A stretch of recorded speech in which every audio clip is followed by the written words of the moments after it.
So a couple of months ago, there was a really popular clip going around of the Trash Taste Boys talking about how they don't watch anime anymore. As someone who gotta juggle my salaryman life and also focus on the YouTube grinds, I really resonated with this quote from Joey. Yeah, like, I don't know, like, I'm limited with my time, right? Like, I don't want to spend fucking, 20 hours of the day watching a bunch of shit that I'm not going to remember next week because it's so fucking mediocre and redundant.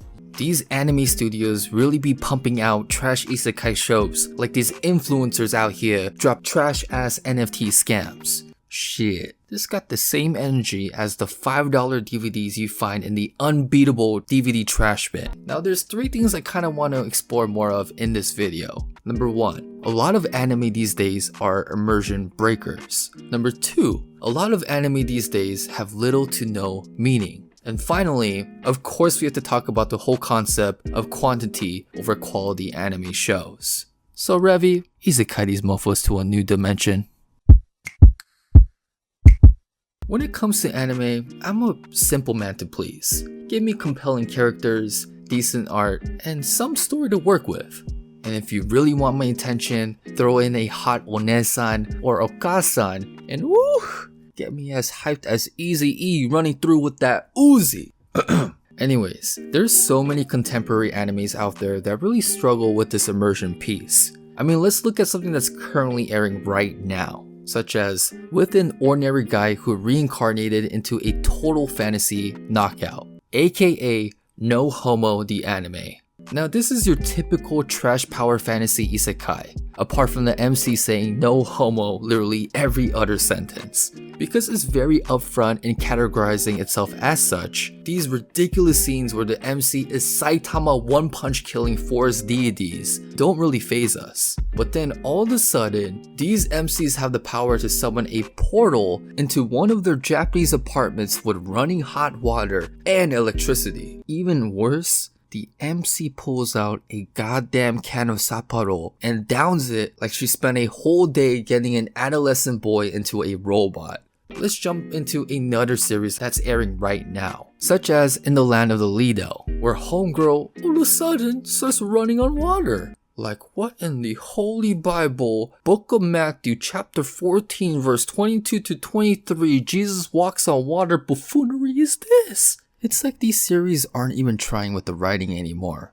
Of course, I'm fine with getting the occasional bang bang opie taking up 85% of the screen fan service. Heck, I'm even okay with series giving us a fully dedicated hot spring or beach episode. They gotta promote their $500 1/6 scale bikini clad figures somehow. And number 2, we gotta talk about how a lot of current anime has little to no meaning. Growing up, when you watch series like Death Note, Eva, or Code Geass, you really reflected on the themes each respective series covered. Is violence justified for the pursuit of world peace? Are there times when you need to take the law into your own hands?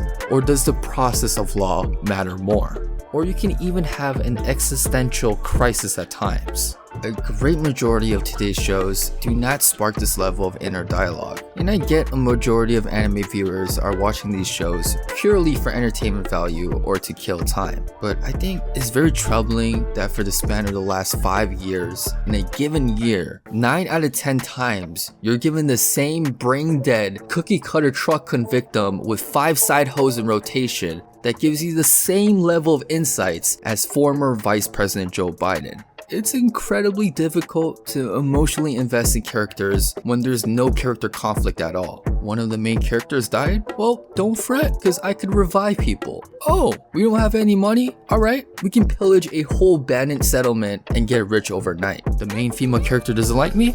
Okay, I got 10 other bitches miraculously showing up to my front door like Uber Eats.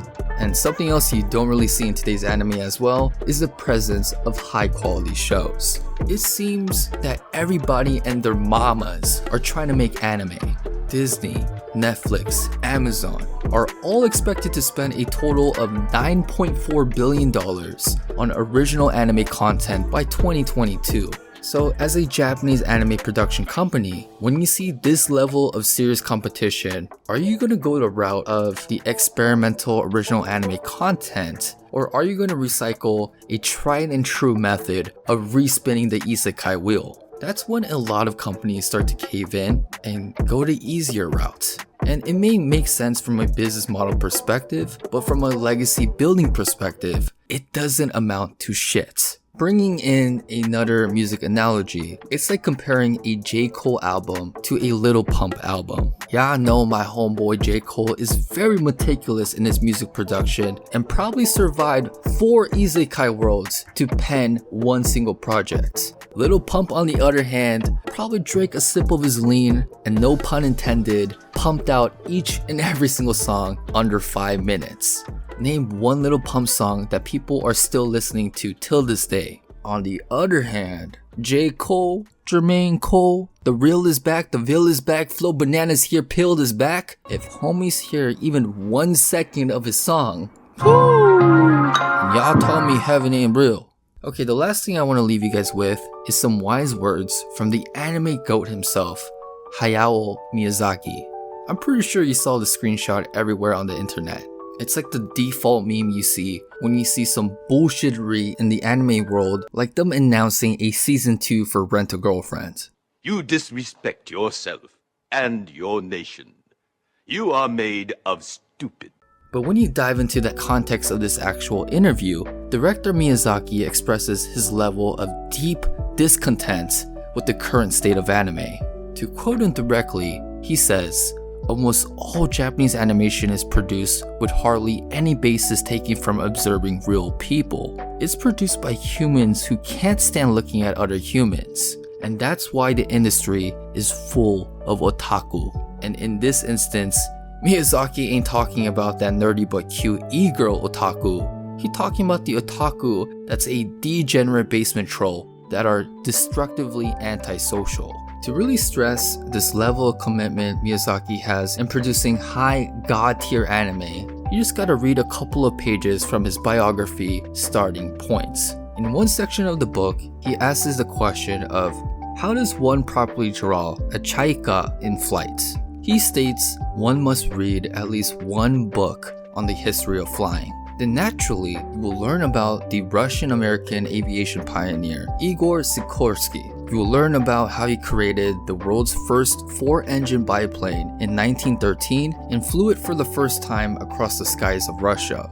Igor's creations symbolizes man's deeper yearning to fly. From here, Miyazaki is like, okay, now you can truly capture the same energy, the same soul, of drawing creations of machines that could fly. Sheesh! Now I get why it takes 1 month to produce just 1 goddamn minute of a Studio Ghibli movie. Now you might agree there is literally no anime studio that will produce anime to this level of commitment. And to that, I say you're 100% wrong. You got studios like Kyoto Animation or Studio Trigger that really bang out hood classics left and right.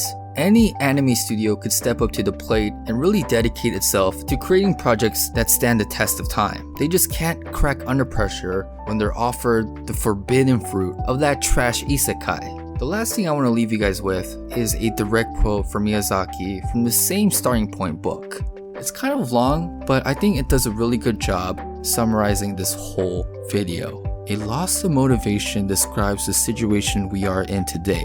This is what has given birth to so much mistrust, defeatism, and nihilism. But without realizing this, and by relying only on personal sensibilities and taste, what can anybody possibly create? I believe that is this foolishness. The foolishness of relying only on a sense of professionalism in producing works. That is corrupting Japanese animation. Let that quote sink in.